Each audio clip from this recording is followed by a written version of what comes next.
अस्सलाम वालेकुम। हम बात करेंगे ड्राई कफ, खुशक खांसी के बारे में और effective homeopathic medicine dry cough के लिए कौन सी है, इसके बारे में आपको बताऊंगा। सबसे पहले हम ये जानते हैं कि ड्राई कफ यानी खुशक खांसी होती क्यों है और इसकी कॉजेज क्या हैं। अगर खांसी हो फिर इसके साथ किन चीज़ों का ख्याल करना है, लास्ट में आपको मेडिसिन भी बताता हूँ।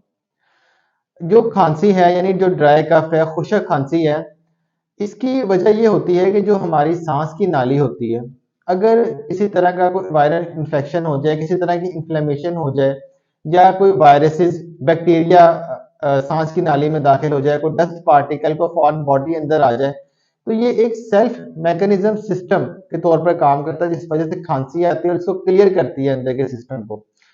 अगर जो हमारी सांस की नाली है इसके अंदर म्यूकस यानी बलगम बहुत ज्यादा बने और या इसमें सलाइवा थूक की ज्यादा हो, तो इसको भी क्लियर करने के लिए खांसी आती है। तो ये होगी ड्राई कफ। बेसिकली जो कफ है इसकी टू टाइप्स है। एक जो टाइप है वो प्रोडक्टिव है और दूसरी नॉन प्रोडक्टिव।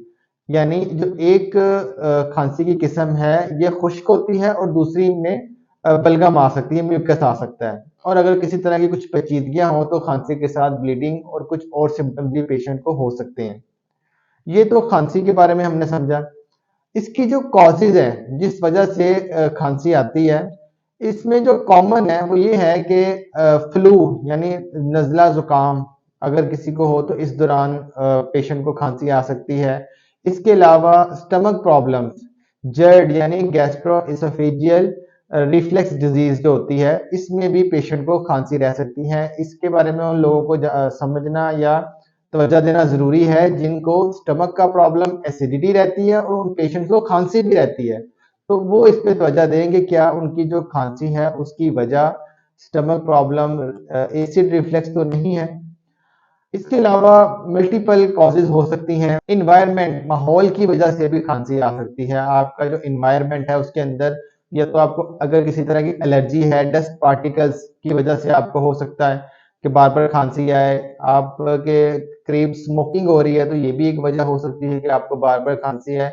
कुछ इन्वायरमेंटल वजूहात भी होती है जिस वजह से बार बार खांसी आ सकती है। मल्टीपल कॉजेज हैं जिसमें से कुछ मैंने आपको इसमें बताई है। अगर किसी को बहुत ज्यादा ड्राई कफ है, सबसे पहले तो ये जानना जरूरी है कि जो खांसी ड्राई कफ है इसकी वजह क्या है। अगर तो हम उस वजह को ट्रीट कर लें तो खांसी प्रॉपर ठीक हो जाएगी।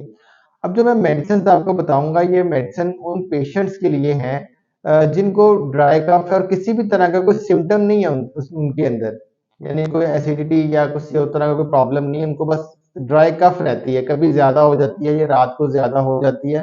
तो ये जो दो मेडिसिन आपको बताऊंगा ये बहुत ही इफेक्टिव है ड्राई कफ के केसेस के अंदर।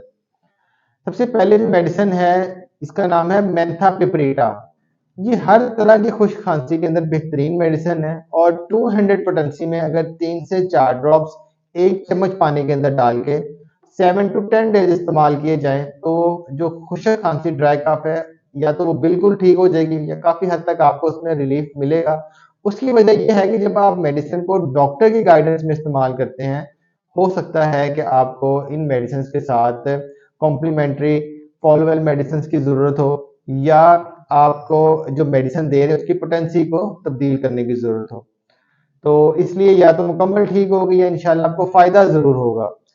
सेकंड जो मेडिसिन है इसका नाम ड्रोसरा है। ड्रोसरा 200 पोटेंसी के अंदर 4 से 5 ड्रॉप्स एक चम्मच पानी के अंदर डाल के एक चम्मच पानी के अंदर 4 से 5 ड्रॉप्स आप ऐड करें और इसको भी 7 to 10 डेज इस्तेमाल करें। ये भी ड्राई कफ के केसेस के अंदर बहुत इफेक्टिव है। और ड्रोसरा जो मेडिसिन है इसमें पेशेंट को बलगम वगैरह भी आती है, यानी म्यूकस भी इसमें निकलता है समटाइम। लेकिन ड्राई कफ के केसेस के अंदर भी हम इसको अपनी प्रैक्टिस में इस्तेमाल करते हैं। दोनों मेडिसिन को एक साथ इस्तेमाल नहीं करना। ड्राई कफ में आप मेंथा पेपरिटा को यूज करें, अगर फायदा होता है तो उसको जारी रखें। अगर आपको उससे उतना फायदा नहीं हुआ जो होना चाहिए तो फिर आप ड्रोसरा 200 में इस्तेमाल कर सकते हैं, इकट्ठा इस्तेमाल करने की जरूरत नहीं है। ख्याल आपने ये रखना है कि ड्राई कफ अगर आपको है तो पानी का मुनासिब इस्तेमाल करें। बहुत ज्यादा खांसी हो गई है जिस वजह से आपके रोजमर्रा के काम मुतासिर हो रहे हैं तो आराम करें। नीम गर्म पानी जो है उसको उसमें हल्का सा नमक ऐड करें और उसके गरारे करें। तो इससे भी आपकी जो खांसी है उसमें आपको हेल्प मिलेगी। शहद का इस्तेमाल आप कर सकते हैं, एक छोटा चम्मच शहद का भी आप अपनी रूटीन में इस्तेमाल कर सकते हैं, तो इससे भी जो आपकी खांसी है उसमें आपको रिलीफ मिलेगा। या उसमें आप नीम गर्म पानी में डाल के भी इसको इस्तेमाल कर सकते हैं। तो ये चीज़ें भी आप साथ अगर करते हैं तो आपकी जो खांसी है उसके अंदर आपको काफ़ी बेनिफिट होगा, फ़ायदा होगा और जल्दी बेहतर हो जाएगी। याद रखेंगे होम्योपैथी में बहुत सी मेडिसिन है खांसी के लिए। जैसे अगर पेशेंट को म्यूकस आ रहा है तो वो ग्रीन कलर का आ रहा है या येलोइश कलर का आ रहा है, उसकी स्मेल किस तरह की है, या बिल्कुल ट्रांसपेरेंट तरह का म्यूकस निकल रहा है, खांसी रात को ज़्यादा हो रही है, डे में ज़्यादा हो रही है, सीढ़ी के साथ खांसी आ रही है, तो वो देखना पड़ता है कि किस तरह की खांसी है, म्यूकस किस तरह का है, उस सिम्पटम्स की बेसिस पे मेडिसिन तजवीज़ की जाती है। तो ये 2 जनरल मेडिसिन आपको बताई हैं। और इन वीडियोस का मकसद ये होता है कि होम्योपैथिक में थोड़ी मेडिसिन पेशेंट को देने से बहुत ज़्यादा फ़ायदा पेशेंट को होता है।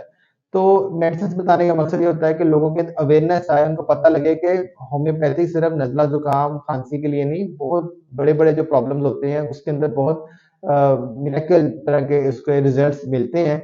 और ये एक जदीद मेडिकल साइंस है जो होम्योपैथी है। और मेरी मुख्तलिफ वीडियोस पड़ी हुई हैं डिफरेंट टॉपिक्स के ऊपर। तो मकसद ये होता है वीडियोस का कि आपको मुख्तलिफ बीमारियों के बारे में आगाही दी जाए, और इलाज आप करवाते हैं या कोई मेडिसिन इस्तेमाल करते हैं तो वो डॉक्टर की गाइडेंस में करें, तभी आपको उसके बेहतर रिजल्ट्स मिलते हैं। अपना और अपनी फैमिली का बहुत बहुत ख्याल रखें। Thank you so much. अस्सलाम वालेकुम।